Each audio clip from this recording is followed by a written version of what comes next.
અમુક અમુક માતા પિતા છોકરાને એવી રીતે મોટા કરે છે ને કે એને લાઈફમાં ક્યારેય કંઈ પ્રોબ્લેમ જ નહીં આવે.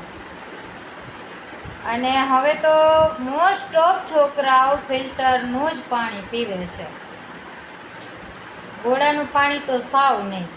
ફ્રીજ કા ફિલ્ટર. જ્યાં સુધી ગોળાનું પાણી પીતા હતા ને ત્યાં સુધી બીમારીથી દૂર હતા. ફિલ્ટરના પાણી પીવાથી હજારો બીમારીથી ઘેરાયેલા છે, પણ મારી વાત કોઈને માનવી નથી. અને હું કોઈને ના પાડું કે ભાઈ ફિલ્ટરનું પાણી બહુ હાનિકારક છે, પીવાય નહીં, તો અમુક લોકો તો એવું કે પોતાને ફિલ્ટર નથી એટલે બધાને ના પાડે, પોતાને ફિલ્ટર લેવાની તેવડ નથી એટલે આપણે છે તેને અદેખાઈ આવે. ના મારા વાલાઓ, એવું કાંઈ નથી. આ હું એકલી નથી કહેતી કે ફિલ્ટરનું પાણી હાનિકારક છે. આજે તો પ્રૂફ સહિત બોલું છું. આ ખાલી વાંચી લેજો, પછી કહેજો કે ફિલ્ટરનું પાણી પીવું જોઈએ કે ન પીવું જોઈએ.